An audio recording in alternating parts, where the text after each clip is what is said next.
Ladies and gentlemen, welcome to the latest edition of Birds vs. Boys. If you are watching us on YouTube, hello. Thank you for looking at our smiling faces, and thank you for watching us on YouTube. Make sure you head to the homepage, smash that subscribe button, like and comment as well. And if you are listening to our very soothing voices wherever you listen to podcasts, thank you very much. And if it's your first time, welcome to the family. If you are an every down follower, welcome back.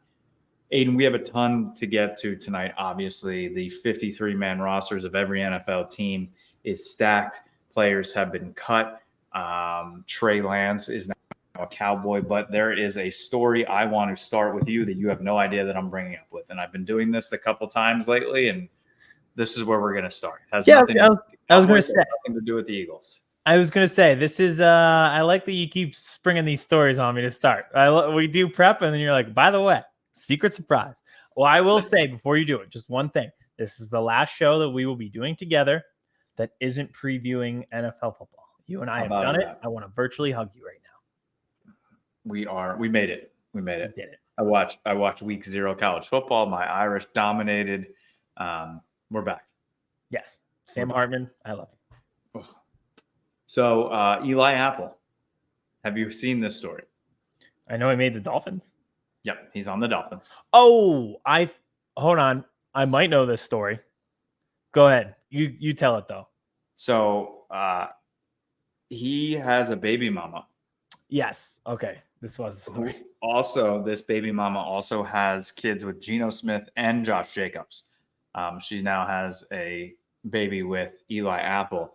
Apparently, she's not too happy with Eli because she has been putting out there, quote, if you play against my baby daddy, number 33 on the Dolphins, go for the knees or maybe a hammy. I'll gladly zell you back any fines. I saw the story and I must have read it wrong because I thought she was saying that about Josh Jacobs. No.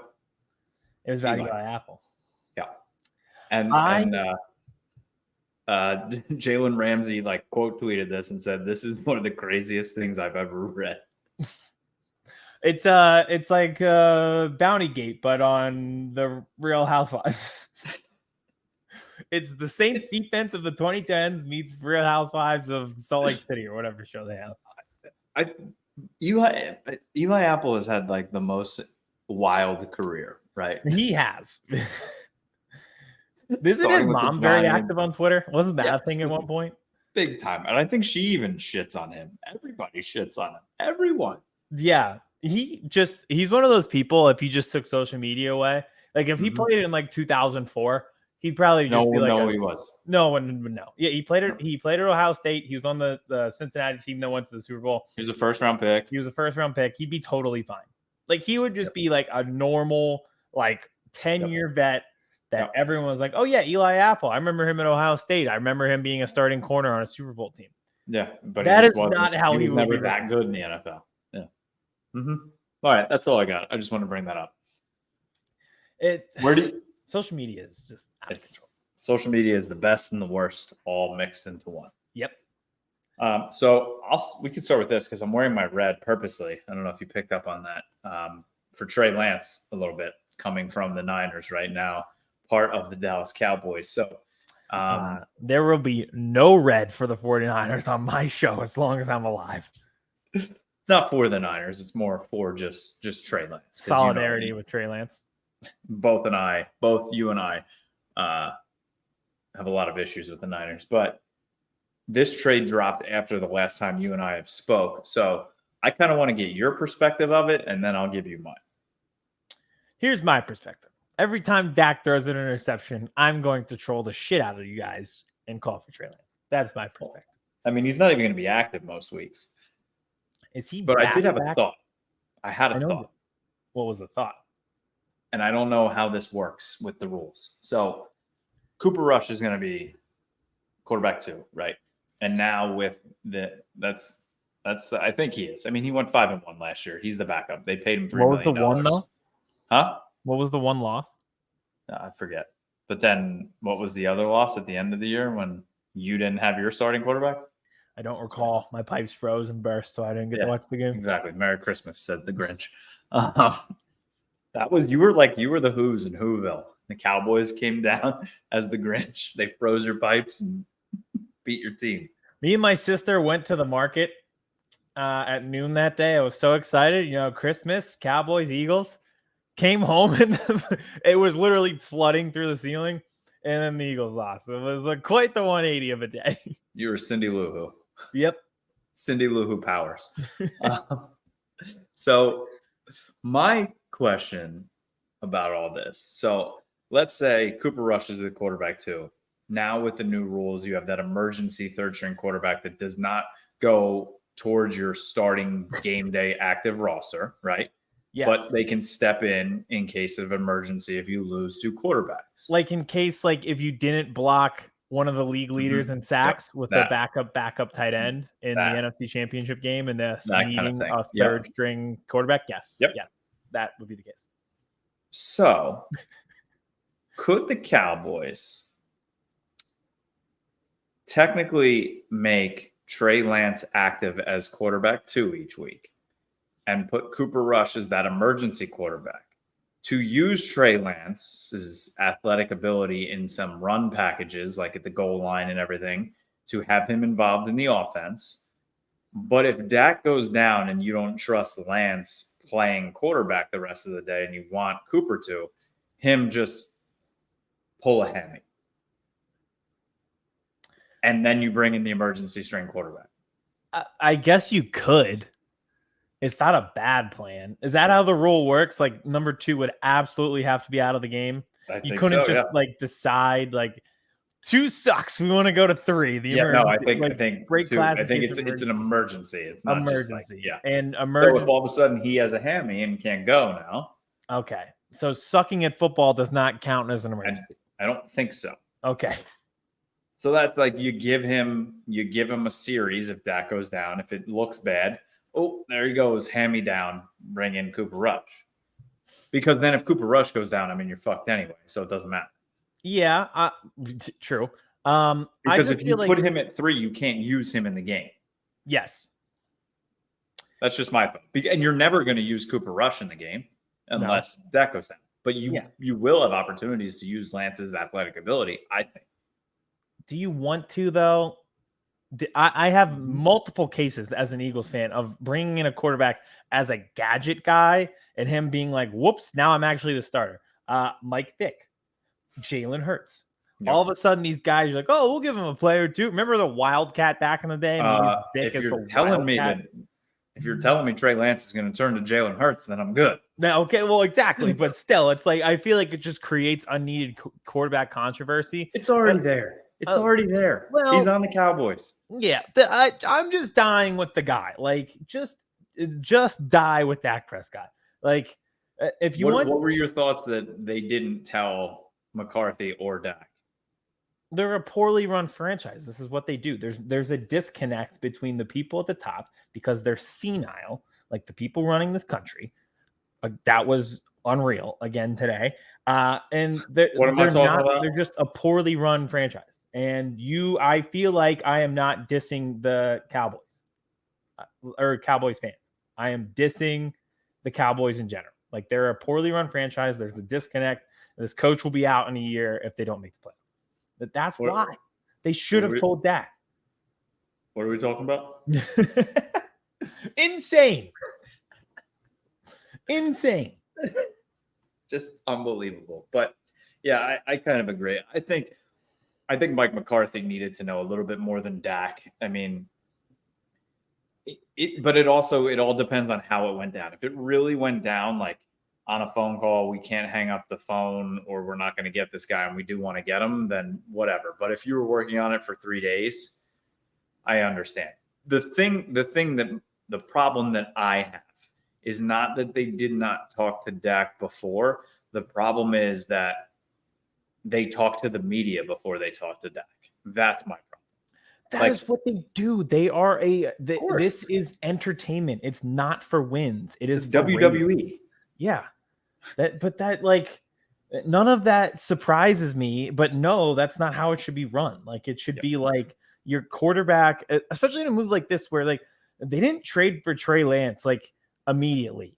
It wasn't like a shock value. It was like the 49ers said that they were shopping Trey Lance, took him off the practice field, and pretty much named Darnold QB2 and said that we're not having Lance on this team anymore. Yep. So like right there, when that happens, I'm sure the Cowboys were like, all right, let's snoop around.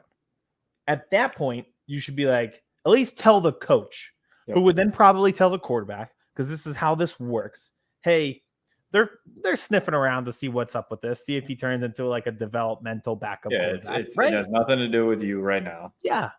Yes. No threat. Yeah. And he's and that's the thing, because at right now, we talked about this last week. The worst luck for anybody ever with how his college career turned out and then breaking his leg early into his NFL career. He is a project still who has not played a lot of football. A big a name as he is, he's barely played football. That's crazy to say. Yep. So, like, he's not a threat to Dak Prescott. Nope. But if they just said he's not a threat to Dak Prescott, it would have been a lot better. Well, that doesn't get highlights on Get Down, whatever those, This Is Us, or whatever those shows are. There's a new what's the show with Skip Bayless? There's a new cast and crew. Michael Irvin's on it. Yeah, joke. Should be fun. But yeah, so we'll see. It'll. I'm gonna take this day by day. So, take it interception by interception this year. Before we get into the 53s and who got cut on both teams, I have one more question for you in terms of Cowboys. I legitimately want to see what you think here. So I'm going to. We've talked about backup quarterbacks and baby mamas, so I'm excited to see where we go next, where we get into the 53 man. All right. So let's talk about this tweet I have pulled, Aidan. So this is the Dallas Cowboys 2021 draft. 2 years, okay? 2 years ago. And if you look at the draft, obviously first pick Micah Parsons, home run hit, right? No doubt about it. Bust. Future Hall of Fame. But then if you go down the line, Kelvin Joseph, Oso Digizua, Chauncey Golston, Nashawn Wright, Jabril Cox, Josh Ball, Semi Fehoko, Quinton Bohanna, Israel Mukuamu, and Matt Farnian. If you look at the lines that I have on the tweet, those aren't even saying everything. So second round pick Kelvin Joseph was a bust and now was just traded to the Dolphins for another bust at cornerback.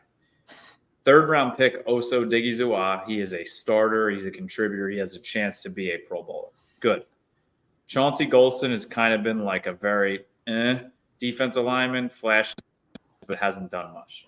Nashawn Wright has done nothing. He's starting this season on IR. Jabril Cox, cut.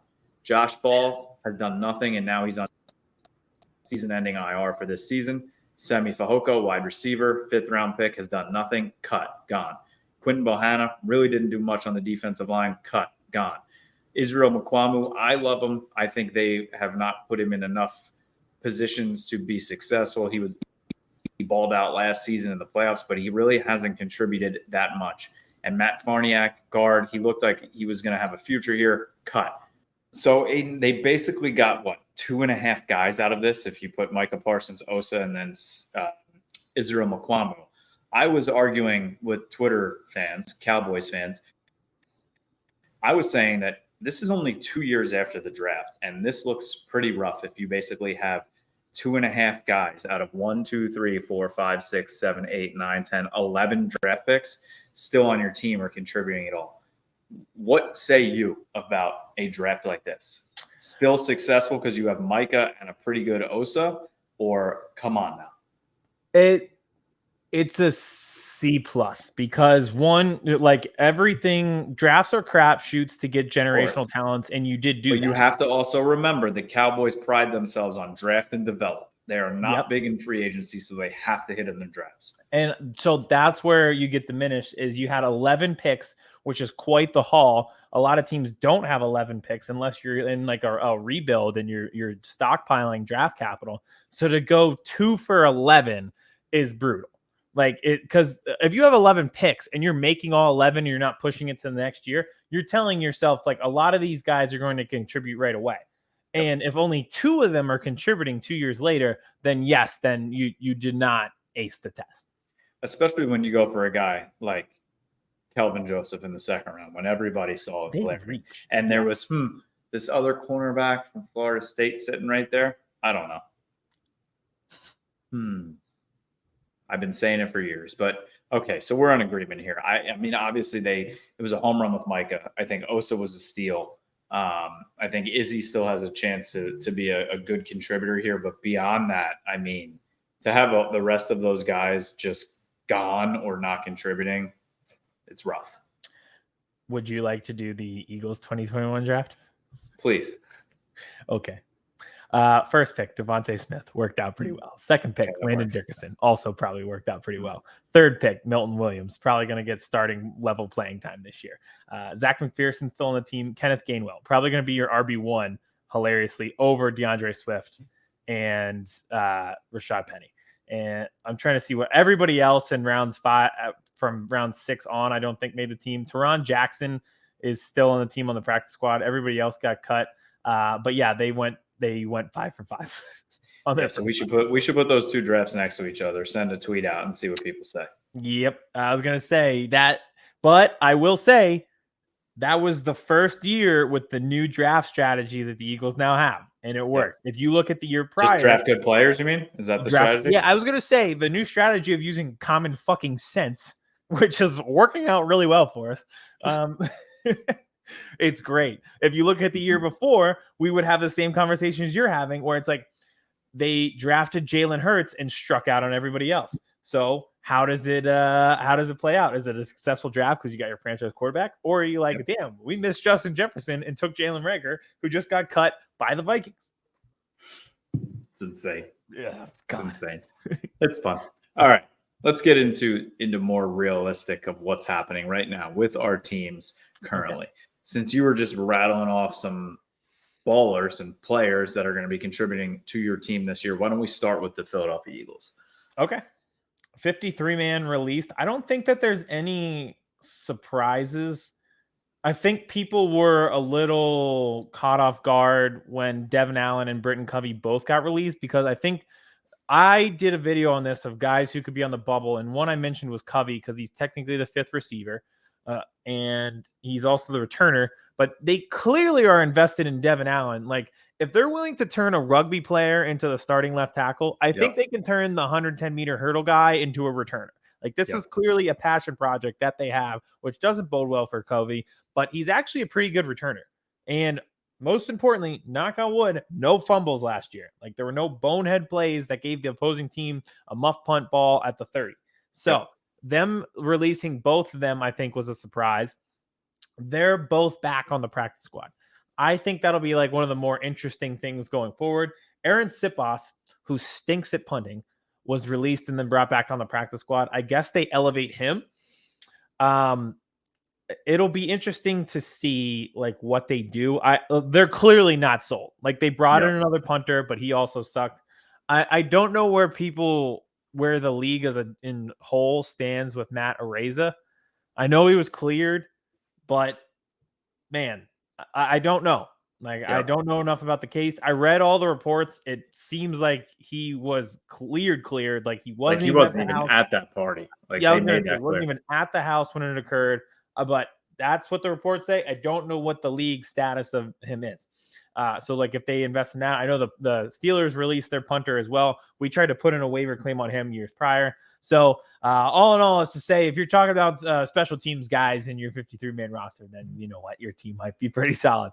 And then Kayvon Wallace was the biggest name who got released, and he's gone. So he got picked up by the Cardinals, back with Satan himself, Jonathan Gannon. I think that was interesting because he was getting good playing time, and you're like, all right, he's putting it together. And then he finally started to put it together at a position of need, and now he's not there. But again, Sidney Brown, I cannot say this enough, might end up being the best player in this draft class that includes Jalen Carter. Like, he's that good. And I think not only good, but like in that Stott Maxey category in Philly where he's not the best player on the team, but just the most beloved one. Did you draft him multiple times in our pre-draft mock drafts? Yeah. I did. Second round. Yeah. I don't know. So, maybe we know what we're doing sometimes. We do know what we're doing. We listen. We don't know many things in life, but we know football. No. And we know how to mock draft. We know how to mock draft. We know. Yeah, it's the Patriots are in for it week 1. I hope Because so. that team, yeah, I think they're going to be ready to go. I don't think there's going to be a Super Bowl hangover with this team. I don't. I really just think it's the injury thing, and that's I think, it. Yeah, and it's interesting because the way this roster is structured is very futuristic. They kept 8-9 quarterbacks. They only kept 3 linebackers. It's just like it's weird. Like they're playing very futuristic, but then there's like not a lot of depth certain places where if like one guy goes down, can you really trust it? Tight end was interesting. They made the trade for a high upside guy. Does that mean they don't believe in Jack Stoll or Grant Calcaterra? I still like Grant Calcaterra. I hope he works out. But like it's like if Goddard goes down, do you trust those 3 guys behind him? It's just like stuff like that. Hurts himself. Like, do you trust Mariota or is Tanner McKee the guy? Another QB2 versus emergency quarterback situation. Like, do you make Mariota? We'll take your strategy. Let him come in and be like the runaround guy. And then he's hurt and McKee comes in. I don't know. But or do you go sign a guy like Colt McCoy? Yeah, the Cardinals trying very hard. Definitely not tanking. I'm still if the Eagles are going to pull off one blockbuster trade, it's not going to be Jonathan Taylor. It's going to be Budda Baker at safety. I know I just sung the praises of Sidney Brown, and obviously Reed Blankenship has been killing it in camp. But at the same time, if Budda Baker is available, you get Budda Baker. It's just I think how things go. I think the Cowboys should be in on him as well. Not only because, well, listen, and I don't want people to come at me and be like, they have one of the best safety trios in the league. They do, right? Donovan Wilson, Malik Hooker, and Jaron Curse, and they've invested a lot of money in it. However, they did have DeMarion Overshown, right? The linebacker from Texas, who was the rookie who Dan Quinn was in love with, was all over the field, probably pretty much that gadget player that Dan Quinn was putting everywhere. They lost that, right? So they're putting other guys in that position like Marquise Bell and things like that. Budda Baker can play that position. He can play down in the box, being that like linebacker that's kind of all over the field. I think you put him in Dan Quinn's defense, that would be putting the cherry on top of already what could be top 3 to 5 defense in the league. I would be very scared if they got Budda Baker. If they had like a turnover machine like him, who's, like you said, going to play downhill, force fumbles, just force turnovers in general, I think he would be very, very tough. That would be scary. I would love to see it, obviously. Yeah. So that would definitely be bad. I'm trying to think like what else 53-man roster wise. I'm really glad that Eli Ricks made the team. I think he probably right now in terms of first camp has a higher trajectory than Keely Ringo, but it makes sense, right? Like he's a long, lengthy cornerback who covers a lot of ground with his wingspan. And I think that's the way that the league is going in general. And he had a great camp and great preseason games. So I'm glad they kept him 53. They knew he would not sneak past waivers. And what a pickup, undrafted rookie who, like, if Slay or Bradbury go down week 1, Eli Ricks is probably playing. And this is a kid that they picked up in after the draft. So that is just a phenomenal job. And I'm trying to think the other positions, the Derek Barnett thing just makes me laugh. The fact that he wants out.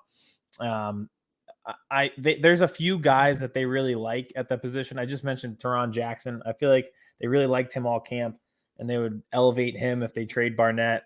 And Nolan Smith is back. But like, as much as I would like to be done with Derek Barnett, I talked about this when I did the video. That position is deep, but it's not at the same time because Brandon Graham's 35. Hassan Reddick is not playing yet because he had thumb surgery. Josh Sweat used to be on like a snap count because of his knee. And Nolan Smith, his knock was that he was undersized, and he's been great. But what happened? He got hurt and immediately. He's a rookie.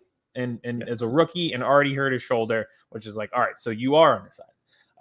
So like that's deep, but it's not. So I can see why he was allowed to find a trade partner, but I see why they kept him. So All in all, I don't think there's any surprises. I'm happy with what they did. I think there's still there's like fine tweaks to be done in between the margins type of shit. How about the Jonathan Taylor stuff? Obviously, they didn't trade him. The Eagles were sniffing, but how realistic do you think that he was really on the block? Because if you heard like the rumors that the Dolphins were in on it, but they wanted Jalen Waddle back in the trade, it's like, okay, so this is just not real. I think the Colts stink. Okay. I think they're idiots, and I think they're clowns, and I think they're morons. I think their owner is a moron, and I think they're poorly run.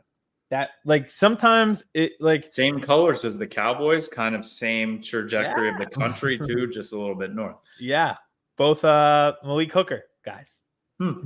Although he's good, I don't think Malik Hooker's bad.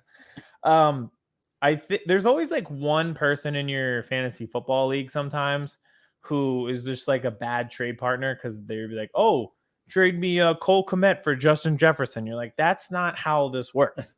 And I think the culture like that team, but in real life, where it's like, you guys don't get it. And I think that the Eagles probably had genuine interest in Jonathan Taylor, but I don't think that there was a reasonable package that they could have put together that the Colts would have accepted. And if you look at it from the Colts point of view, so you want high draft pick value in return for Taylor, but yet you don't value him enough to pay him. Like, how are you ever going to get a trade worked out in that scenario? Like, they would have been like, we'll take Jalen Carter and Devontae Smith, please. Yeah, so you wanted fair value in return, but you don't want to pay him fair value. It's like the SpongeBob wallet scene. It's like, your ID was in this wallet. It must be. I think that's because they just don't invest in the running back, but they want value at other positions. It just doesn't work that way. It does not work that way.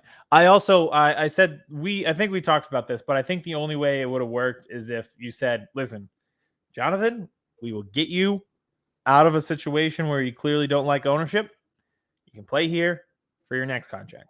Yep. We cannot commit 4 years to you down the line past the $12 million this year. Just can't do it. There's too many other guys to extend right now. Devontae Smith is a guy we just talked about who was extension is coming. Oh, what a time. We're almost here. We're almost here. We got a couple more days. Also, I have Jonathan Taylor on my fantasy team. So I'm okay. Annoyed. My draft is next Tuesday, and we have to do it together because I've done this much research. I got you. No time. Had no time. All right, let's talk Cowboys, and then we'll get out of here so we don't keep people too long. And then because once the season starts, that's when our shows will get long and our producers will yell at us. So we promise to keep one last episode short before we get into the season. So Dallas Cowboys 53-man roster, not a ton, just like the Eagles, not a ton of like, oh no's or didn't see that coming. Lost some veterans, a lot of those guys in that 2021 draft, like I said, like a guy like Semi Fehoko, who, your favorite type of guy, Stanford receiver, no longer on the team. They did keep, which I was unbelievably happy about, Lipke, fullback. Yes. He made it. I think he's going to be a contributor. Deuce Vaughn, obviously. They did cut Malik Davis, who I liked last year, the running back. So that means Rico Dowdle will be RB2 with Deuce Vaughn right there as that gadget RB3. But they did bring Malik Davis back on the practice squad, so he is still part of the team. I think the biggest kind of guy that everybody in Cowboys land is sighing about and upset about is an undrafted rookie free agent that they signed, Isaiah Land, who was Jay Tuck liked him, right? Killing it. He's Jay Tuck's guy. I liked him in the preseason. He's been playing real well all preseason. Defensive end. He has ability, he has size, he has length. And it was one of those guys that I think they're like, all right, hopefully we didn't showcase him enough in preseason. We'll be able to put him on waivers and sneak him onto the practice squad. Didn't happen. The Colts picked him up. Goddamn Colts. Picked him up on waivers. What a great run franchise. I've always said, like, they just make smart moves. So that was like the biggest move. They also lost guys like Jabril Cox, who I really was a fan of out of LSU a couple of years ago. It's just he's had injuries. He hasn't fully put it together. And he actually signed with the Washington Commanders. So a couple guys, another guy went to the Giants from the Cowboys. They've been saying it for the last couple of weeks, like this is the hardest cut down that they've had in years. And I truly believe it is, because this team is deep, right, on both sides of the ball. The place where there's issues is the offensive line. I think if they can still bring in an offensive guard veteran, I tweeted it today. Here comes Jason Peters again. No. Why would you want to play? Like, you've done it, man. You have a successful career. You did it. Power to the people. But they need something, because, right, we know Tyron Smith is not going to last, and Tyler Smith deserves to be at left tackle anyway. So they need to find somebody to really be able to play left guard, and that guy might be TJ Bass, the undrafted rookie out of Oregon, who was phenomenal this preseason, made the team, and I think he has that chance to be that left tackle if Tyron goes down and Tyler kicks out. So all in all, kind of like the Eagles, not too many surprises. They got most of their guys back on the practice squad. Brandon Aubrey, the kicker, who was never kicked in college, was a soccer guy sitting on his couch watching football with his wife, and said, I think I can do that. Started just kicking some balls, kicked in the USFL, and now is the starting kicker for the Dallas Cowboys. My hero. Living the dream. Yes. Living the dream, literally. He had missed a 59-yarder, but then hit a 59-yarder that pretty much solidified his spot in the last preseason game.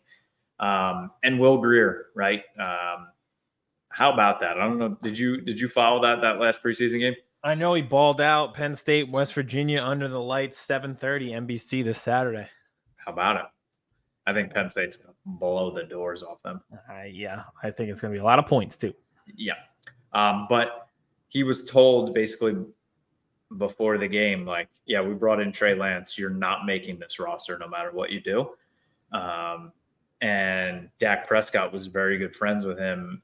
It hurt Dak because he's seen all the work that he's put in. And Dak was actually calling the plays. He was the offensive coordinator for that game. Mike McCarthy always gives over like play calling duties or other things to like assistants during that last preseason game, which I think is pretty cool. And they let Dak run the offense, and he's like, all right, I'm gonna set it up for you to shine. And he did. He balled out, and he signed with the Bengals on their practice squad. So nice. Good things for Will Grier. Feels good for him. But beyond that, I mean, we are on to the New Jersey Giants.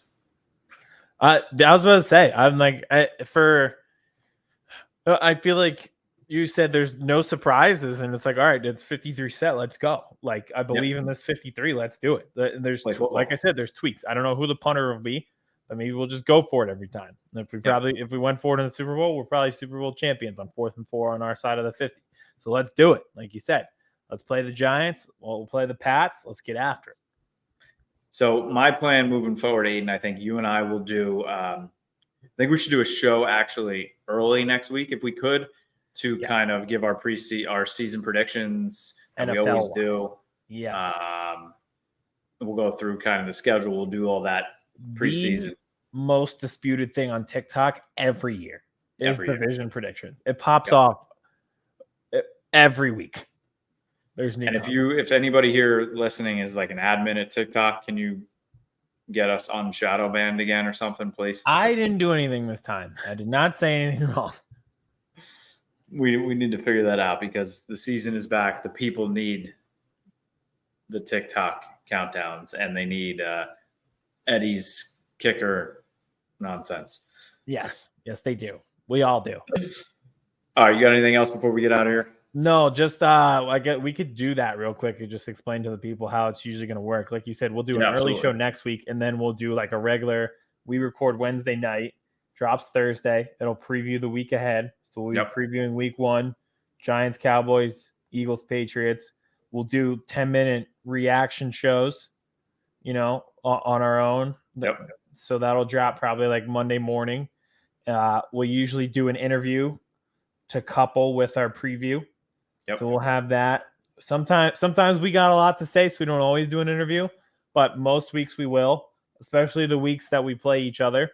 Even sometimes if we have a lot to say, we will do a show and then just put out an interview by itself, standalone. Yeah. So depending on where you watch and listen. So we'll just recap it real quick. The game reactions are usually 10 minutes and they're on YouTube. Yep. The full show usually drops Thursday. That'll be on Spotify, Apple, anywhere you get podcasts. That's interview and our show combined. You can also get that on YouTube. It might be broken up on YouTube, interview and our show. And then clips from the show go on TikTok. We do power rankings every single week. So no matter where you want to find it, that's usually how it goes. So Monday morning, Thursday morning, you're going to have content dropping on YouTube and on your podcast platforms. And then throughout the week, you get your clips on TikTok. Boom. That's where it is. It's what we do. It's how we do it. We're almost there. It's I'll tell you what. Yeah, it's very nice to be able to describe that because one, football's back, and two, there's a new crowd in here. And this is the first season that they're going to get us talking about football, which is scary and exciting at the same time. I don't know how they're going to react to some of our reactions. We shall see. I'm going to be in Montauk, Long Island for the first weekend of football, which is just I completely forgot. Why? Huh? Why? I don't know. We're going with my wife's sister and husband and the babies, and it's supposed to be a cool spot, except it's like a 4.5, 5-hour drive with a baby in the car. So that does not sound fun. No, I do know that place is nice, but I guess you have to go through New York, which sucks. Yep. It's like right past the Hamptons, apparently. I don't know. I've never been out there, but apparently there's a really cool brewery right where we're staying. And that's where I will be hunkering down watching football on Sunday. Cannot wait. It's good to be back. Ladies and gentlemen, thank you for watching. Thank you for listening. Tell your friends, tell your family. Birds vs. Boys is not just a podcast for Cowboys fans and for Eagles fans. We cover the entire NFL from draft to Super Bowl and everything in between for all 32 teams. We appreciate you. Smash that subscribe button. And the next time we are coming to you, whether you're watching on your phone, on your computer, in your living room, on your couch, in your bed, we will be previewing actual, real American red, white, and blue football. Apple pie, tooth and nail, 9 to 5 football. We're back. We're back. Chris Hansen here, and I'm going to need you all to take a seat right over there and check out Birds versus Boys. I think you're completely right here, and I hate it. Yep. Hey, idiots. Stop doing dumb things. I got 2 phones. Upside alert. Upside alert. I might go insane. I think you're already there. There's no hope. Hope is gone. If this was an AFC North podcast, we'd be done in 15 minutes. Bob Hope. I'm going to drink bleach. That is the team you promised me you were going to be this year. This is the Consciously Hopeful podcast. I'll be watching.